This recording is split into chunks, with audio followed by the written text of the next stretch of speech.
সম্প্রতি বিবিসি নিউজের এক অনুসন্ধানী প্রতিবেদনে উঠে এসেছে লন্ডনের নিউহাম, টাওয়ার হ্যামলেটস ও সাদার কাউন্সিল এলাকায় হাজার হাজার অবৈধ হাউস ইন মাল্টিপল অকুপেশন বা HMO পরিচালিত হচ্ছে। এসব বাড়িতে মানুষের প্রচণ্ড ভিড়, অস্বাস্থ্যকর পরিবেশ এবং নিরাপত্তার ঘাটতি প্রতিদিনকার বাস্তব চিত্র হয়ে দাঁড়িয়েছে। প্রতিবেদনের অংশ হিসেবে ভিডিও, ছবি ও বাসিন্দাদের সাক্ষ্য থেকে জানা গেছে অনেকেই চাদরবিহীন বাঙ্ক বেডে ঘুমাচ্ছেন, দেয়ালে জমেছে কালো ছাঁচ বা মোল্ড, ঘরে ইঁদুরের উপদ্রব, রাতের বেলা ভ্যানে করে মালপত্র সরানোর দৃশ্য নিয়মিত ঘটছে। স্থানীয়রা অভিযোগ করেছেন এসব বাড়ি সামাজিক অস্থিরতা, অপরাধ, বিশৃঙ্খলার কেন্দ্রস্থল হয়ে উঠেছে। নিউহাম এলাকার এক বাসিন্দা জানান তার আশেপাশে বহু বাড়িতে 10 থেকে 15 জন পর্যন্ত মানুষ বসবাস করছেন, যা আইন বিরুদ্ধ। তিনি সন্দেহ করেন এসব বাড়ি অবৈধভাবে ভাড়া দেওয়া হচ্ছে।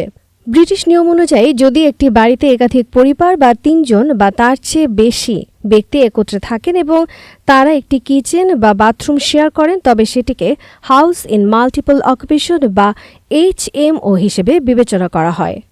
এই ধরনের বাড়ি পরিচালনার জন্য কাউন্সিলের লাইসেন্স বাধ্যতামূলক। লাইসেন্সের মাধ্যমে নিশ্চিত করা হয় সেখানে গ্যাস, বিদ্যুৎ এবং অগ্নি নিরাপত্তার যথাযথ ব্যবস্থা আছে কিনা। আইন অনুযায়ী পরিচালিত অনেক HMO যেমন নিরাপদ ও সাশ্রয়ী, তেমনি অবৈধ HMOগুলো সাধারণত বিপজ্জনক ও অমানবিক। বিবিসি সাংবাদিক গোপনে কিছু ভাড়ার বিজ্ঞাপন দেখে আগ্রহ দেখিয়ে প্রপার্টি ঘুরে দেখেন এবং লুকানো ক্যামেরায় দৃশ্য ধারণ করেন। ওয়ালথহ্যাম ফরেস্টের এক বাড়িতে দেখা গেছে একটি বেডরুম যেখানে 3 জন থাকার কথা, সেখানে 10 জন তরুণ বসবাস করছেন। কারো বিছানায় ম্যাট্রেস নেই, অনেকে সাবলেট করছেন, অথচ কোনো HMO লাইসেন্স নেই। সেখানে কথোপকথনে জড়িত এক ব্যক্তি পরে দাবি করেন তিনি ওই ঘরের ভাড়া বা মালিকানার সঙ্গে সম্পৃক্ত নন। বাড়ির মালিকপক্ষ অবশ্য পরে জানায় তাদের চুক্তিতে একাধিক বাসিন্দা নিষিদ্ধ ছিল এবং তারা বিষয়টি জেনে ব্যবস্থা নিয়েছেন। অনেক সময় এসব অবৈধ বাড়ি সরকারি নজরে আসে না, তবে মার্কস আউট অফ টেনেসি ওয়েবসাইটের প্রতিষ্ঠাতা বেন ইয়ারো একটি বিশেষ অ্যালগোরিদম তৈরি করেছেন যা আর্থিক উপাত্ত বিশ্লেষণ করে সম্ভাব্য অবৈধ HMO শনাক্ত করতে সাহায্য করে। তার পরীক্ষায় দেখা গেছে নিউহামে 75টি লাইসেন্সপ্রাপ্ত HMO থাকলেও 700টিরও বেশি অবৈধ HMO থাকতে পারে। টাওয়ার হ্যামলেটসে যেখানে মাত্র 50টি লাইসেন্স আছে, সেখানে সম্ভাব্য অবৈধ HMOর সংখ্যা প্রায় 500। যদিও কিছু কাউন্সিল এই তথ্য নিশ্চিত করেনি, তবে নিউহাম কাউন্সিল স্বীকার করেছে কাজটি সময় সাপেক্ষ এবং অনেক ভাড়াটিয়া সমাজের ঝুঁকিপূর্ণ অংশ যারা সহজেই মুখ খুলতে পারেন না। 2023 সালে টাওয়ার হ্যামলেটসের শ্যাডওয়েলে একটি অবৈধ HMOতে আগুন লাগে।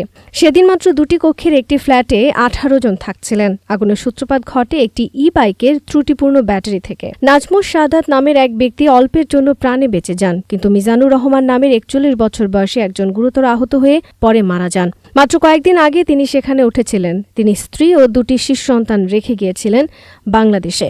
আদালত পরে ওই বাড়ির মালিক দম্পতি আমিনুর রহমান ও সফিনা বেগমকে 9,000 পাউন্ড জরিমানা করে। National residential landlords association জানিয়েছে বেশিরভাগ বাড়ির মালিকের আইনের ভেতরেই কাজ করেন, তবে কিছু অসাধু ব্যক্তি রয়েছেন যারা মুনাফার লোভে আইনের ফাঁকফোকর ব্যবহার করেন। সরকার বলছে আসন্ন রেন্টার্স রাইটস বিল ভাড়াটিয়াদের অধিকতর সুরক্ষা দেবে, কিন্তু ততদিন পর্যন্ত হাজার হাজার মানুষ অনিরাপদ, অস্বাস্থ্যকর এবং জনবহুল পরিবেশে বসবাস করতে বাধ্য হবেন। এ বাস্তবতা অস্বীকার করার কোনো উপায় নেই।